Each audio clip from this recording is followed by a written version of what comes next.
शुरू करो। दो में ऐ मेरे वतन के लोगों, जरा याद करो कुर्बानी। हो गया ना? तो याद कीजिए कुर्बानी। और यहाँ शुरू करते हैं। इसमें कह रहा है कि दो क्रमिक सम संख्याओं का एचसीएफ क्या होगा। दो क्रमिक सम संख्याओं का एचसीएफ क्या होगा? तो आपका आंसर है 2। और ये रहा आपका आंसर। बिल्कुल देख लेते हैं बनाने के बाद, अभी तो सही गलती नहीं कहेंगे। खैर, तो बिना बनाए तो नहीं कह सकते। कह रहा है कि हमारा दो क्रमिक सम संख्या का है। तो सबसे पहले क्रमिक मतलब क्रम से, क्रम बाय क्रम। क्रमिक का मतलब क्रम बाय क्रम। जैसे 2 के बाद 2 का क्रम के बाद 3 का क्रम आता है, 3 के क्रम के बाद 4 का क्रम आता है, 4 के बाद 5 का, 5 के बाद 6 का, 6 के बाद 7 का, 7 के बाद 8 का, 8 के बाद 9 का, ये क्रम है। तो कह रहा है दो क्रमिक सम संख्या। यहां पर गौर करना है क्वेश्चन को कि सम कह रहा है। तो दो क्रमिक सम संख्या मान लेते हैं। माना यहाँ ऊपर बच जाता है ना, नीचे यही लिख देते हैं। तो दो क्रमिक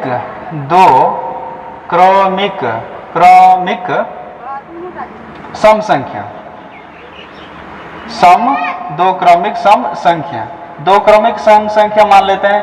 कौन? तो 4 और 6। 4 और क्या मान लेते हैं? 6। अब जब 4 और 6 मान लिया तो कह रहा है कि इनका एचसीएफ क्या होगा। तो 4 और 6 का एचसीएफ ज्ञात कर लेते हैं। तो यहीं से हम इसको हटा देते हैं, ऐसे कर देते हैं। यहाँ से 4 से लगेंगे एक बार में, 4 एकम 4, यहाँ से ये हट गया। यहाँ से 6 में से तो 4 घटा देंगे तो 2 बचता, और ये 4 उतर गया यहाँ पर। तो 2 दूना 4, मतलब 2 मरतबे में ये बेचारा कट जाता। मतलब इसका आंसर, मतलब आपका आंसर, इसका मतलब क्या है? तो बिल्कुल, और ये रहा सही आंसर 2। ठीक है ना? बिना बनाए नहीं हम कर सकते। ठीक है? तो इसका फाइनली आंसर क्या आ गया हमारा? 2। ठीक है, चलिए समझिए। देखिए, तो हमारा अगला क्वेश्चन ये कह रहा है कि अभाज्य संख्याओं की संख्या अपरिमित रूप से कितनी होती है। मतलब ये क्वेश्चन का मतलब है कि आप टाल मटोल के कह दीजिए ना, 2 होता है कि 4 होता है, 5 होता है, 6 होता है कि नहीं। इसका मतलब ये कह रहा है, क्वेश्चन को समझिए कि अभाज्य संख्या के बारे में तो हम लोग इससे पहले जानते हैं ना, अभाज्य संख्या किसे कहते हैं, भाज्य संख्या किसे कहते हैं। यदि नहीं जानते हैं तो आपको हमारे वीडियो नीचे मिल जाएगी, आप वहां से जाकर के देख लीजिए। अभी जान लीजिए, थोड़ा सा परिभाषा आपको बता देते हैं, मौखिक बता देते हैं, लिखेंगे नहीं। कि अभाज्य संख्या किसे कहते हैं? वैसी संख्या जिसे हम किसी भी संख्या से विभाजित नहीं कर सकते, या अभी किसी भी संख्या से नहीं कटा सकते, या नहीं कट सकता है, चाहे चाकू से, तलवार, छुरी से, जिस भी चीज से कटाओ, लेकिन नहीं कटेगा। मतलब नहीं कटता, कटता है मनीष? अभाज्य संख्या कटता है कोई संख्या से? ये मतलब स्वयं से ही कटेगा, या चाहे एक से कटेगा? कटता है ना, या चाहे एक से कटेगा या चाहे अकेले से। जैसे इतिहास में आता है ना, अंग्रेज के बंदूक से नहीं मरेंगे, मरेंगे तो हम अपने ही बंदूक से मरेंगे। कहा था ना, कौन कहा था? आप लोग गेस कीजिए। तो अभाज्य संख्याओं की संख्या अपरिमित रूप से कितनी होती है? तो संसार में देख लीजिए, अभाज्य संख्या को चलते हैं। अभाज्य संख्या 2, 3, 5, 7, 9, 11, 13, 17, गिनती करते जाइए। 17, उसके बाद 19, 23, क्या हो जाएगा आंसर? अनेक हो जाएगा। तो मिल गया ना आंसर, अनेक होगा। क्या होगा? अनेक। अनेक जब ऑप्शन में नहीं रहेगा तब क्या कीजिएगा? तब कहिएगा सर यही लिखिए, अनेक तो पढ़वे नहीं किए कहे। तो अनेक नहीं मिलेगा ना, तो अनेक की जगह पे अनंत लिखा रहता है। क्या लिखा रहता है? अनंत होता है। कितना होता है? अनंत होता है। आप जितना मर्जी आप लिखते जाइए, आपका कितना होगा? अनंत होगा। ठीक है, चलिए समझिए, उतारिए। अगला क्वेश्चन देखिए, ऑप्शन इसमें लिख दिया क्वेश्चन है कि नहीं। कह रहा है कि निम्न में कौन अभाज्य संख्या है? निम्न में कौन अभाज्य संख्या? तो अभाज्य संख्या के बारे में तो अभी तुरंत परिभाषा तो बताइए दिए थे मौखिक, है कि नहीं। तो आपको याद होगा तो बताइए, तो इनमें से कौन अपरिमेय अभाज्य संख्या होगा? अभाज्य संख्या होगा। अभी तुरंत बताए थे कि ये कहे थे कि संसार में धरती पर की वो ऐसी संख्या, धरती पर की वो ऐसी संख्या जो स्वयं और एक के अलावा और किसी से नहीं कटे, चाहे चाकू से काटे या तलवार से काटे, आरी से काटे, ब्लेड पत्ती से काटे, नहीं कटेगा। बताइए। हाँ 29 होगा, पकड़ लेना आंसर। तो बस यही हो गया आंसर। तो लिख देंगे इसका आंसर क्या होगा 29। हो गया ना, आंसर निकल के आ गया। बस लिखिए। ठीक है, तो ये है हमारा अगला क्वेश्चन। अगला क्वेश्चन में क्या कहना है कि 625 के अभाज्य गुणनखंड में 625 के अभाज्य गुणनखंड में 5 का अधिकतम घातांक क्या होगा। ये तो हमको भी पता नहीं है कि क्या होगा, तो इसका अभाज्य गुणनखंड करेंगे तय के बाद हमको भी पता चलेगा। तो चलिए चलते हैं इसका अभाज्य गुणनखंड करने के लिए। कहाँ पे चलते हैं, कहीं दूसरी जगह है अपने बोर्ड के स्क्रीन पे। तो यहाँ पर चलते हैं 625, थोड़ा टैग लिख लेते हैं 625। ये हो गया, यहाँ 625 हो गया। तो सर 625 हो गया, तो अब लगाइए इसमें कितना से, लास्ट में सर 5 है, 5 है ना, तो अब 5 से लगा दीजिए फटाक से। तो 5 लगाइए फटाक से। तो 5 एकम 5 मौके के भाग दीजिए, मन मन भाग दीजिए, है कि नहीं। 5 एकम 5, 5 लगा दिए तो बच गया 1, 1 पर उतरा 2 तो हो गया 12, 12 में लगा देंगे 2 पंचे, 2 पंचे मतलब 5 दूनी 10। यहाँ तो कितना होगा 5 दूनी 10 हो गया। अब 10 घट जाएगा 12 में से, तो कितना बचेगा 2। तो 2 पर 5 उतार देंगे तो कितना हो जाएगा 5 25 नहीं। अब फिर कितना से लगेगा, लास्ट में 5 है तो 5 से लगेगा।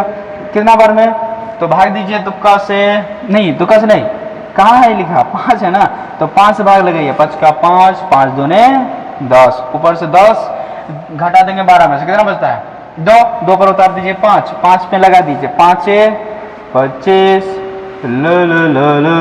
लो 25 हो गया ना। अब 5 से फिर घटा देंगे तो 5 25 हो गया ना। अब कह रहा है कि 5 का अधिकतम घातांक कितना होगा, घातांक मतलब पर में पावर में। तो देखिए तो 5 का है 1 2 3 4, यानी कि 5 का पावर हो गया 4। तो अधिकतम घातांक पूछता है, ये नहीं पूछता है। तो घातांक कितना बताइए 4। ठीक है, गुड, वेरी गुड।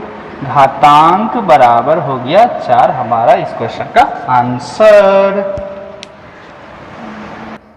चलिए, तो ये क्वेश्चन है 26 और अंग्रेजी में लिख दिया 26 और 91 का HCF क्या होगा। तो 26 और 91 का HCF, तो कोई दिक्कत नहीं, टेंशन नहीं लेना।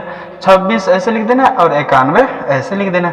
अब 26 और 91 का LCM नहीं सॉरी HCF क्या होता है, HCF मतलब हाईएस्ट कॉमन फैक्टर।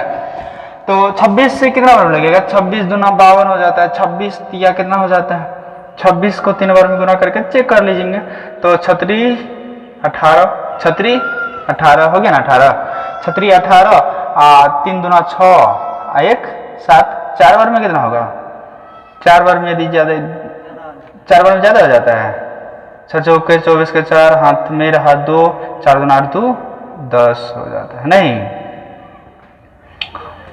6 चौके 24, 4 दूना 8 2 10, 104 हो जाता है। मतलब ये लग जाएगा हमको कितना बार में, 3 मरतबे में। तो यहाँ 3 लगा देंगे और यहाँ पे कर देंगे ऐसे, फिर यहाँ लगाए कहाँ, यहाँ पर कितना लगाना है 78 ना, 78 लगाइएगा तब ना ऐसे घेरा बंद कीजिएगा, ऐसे लगा दें, है कि नहीं, ये मिस नहीं करना है।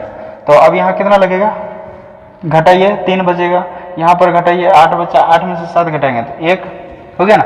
अब क्या करेंगे 26 को यहाँ लिख देंगे 26, अब कटाइए 13 का 13, 13 दूना 26, 2 मरतबे में तो कट जाता है 26, कट गया कट गया। मतलब ये तो HCF कितना निकला, जितना से कट जाता है वही उसका क्या हो जाता है HCF। तो 26 और 91 का HCF कितना होगा, तो 13 हो गया आंसर। ठीक है, अगला क्वेश्चन देखिए। क्वेश्चन है लॉसो का कोई अंक है A और B, तो लॉसो बराबर क्या फार्मूला होगा, लॉसो बराबर फार्मूला। तो लॉसो बराबर यहाँ फार्मूला के लिए पूछ रहा है, तो यहाँ पर एक चीज लिख लीजिए, दो संख्याओं का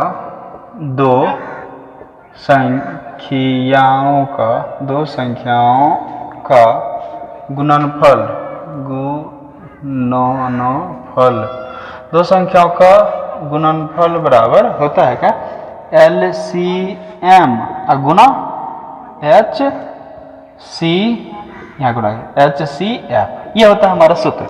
तो ये हो गया इसका फंडा, कुल फंडेशन। तो दो संख्या दिया है A B, है कि नहीं, तो दो संख्याओं की जगह क्या लिख देंगे A गुना बी बराबर LCM गुना HCF, ये पूछता है। तो अब यहाँ से पूछता है कि लॉसो मतलब LCM पूछता है, तो क्या हो जाएगा A गुना B, LCM अभी उधर गुना में है ना, उधर गुना में देखिए इधर ये गुना में है, गुना में इधर आएगा तो बट्टे में भाग में, तो HCF बराबर हो गया हमारा LCM, ये था क्वेश्चन का आंसर हो गया। तो यहाँ पर इसको यदि हिंदी में लिखेंगे तो हो जाएगा क्या, तो A गुना B बट्टे मो और 100 बराबर लो 100 हो गया, ये होगा आपका आंसर क्वेश्चन, ठीक है। तो दोनों में से अंग्रेजी में चाहे लिखिए चाहे हिंदी में, दोनों का आंसर सेम उतारिए। अगला क्वेश्चन को पढ़ते हैं, देखिए 156 के अभाज्य गुणनखंड में 2 के महत्तम घात कितना होगा। तो आई होप कि इससे पहले भी क्वेश्चन आया था, तो इससे पहले आया था 625 में 5 का पूछा था, और इसमें पूछ रहे हैं 156 में 2 का, तो ये भी क्वेश्चन उसी फॉर्मूला पे बनेगा, वही ट्रिक पे। तो 156 को ऐसे कर देते हैं, 156 में कितना से लगाएंगे, तो 2 से, 2 का से लगाएंगे, मौखिक भाग दीजिए, 2 सत्ते 14, 2 8 16, फिर 2 का से लगाइए, 2 का से लगाएंगे भाग, तो 2 का से कितना बार में भाग लगेगा, तो 2 तिया 6 और 2 9 18, फिर लगाइए कितना से लगेगा, 3 का से लगाएंगे भाग, 3 का से कितना बार में लगेगा, 3 एकम 3 और 3 तिया 9, तो हो गया। हमको पूछता है कि 2 के अधिक महत्तम घात कितना है, तो 2 गिनती कर लीजिए कितना है, 1 और 2, तो 2 पर पावर में 2, मतलब 2 के महत्तम घात जो है हमारा कितना आया, 2 आंसर, ये वाला 2 ऊपर का 2 है कि नहीं, ना कि ये 2, ये वाला 2 आता है, ठीक है। चलिए ये हो गया हमारा क्वेश्चन, आगे बढ़िए क्वेश्चन के।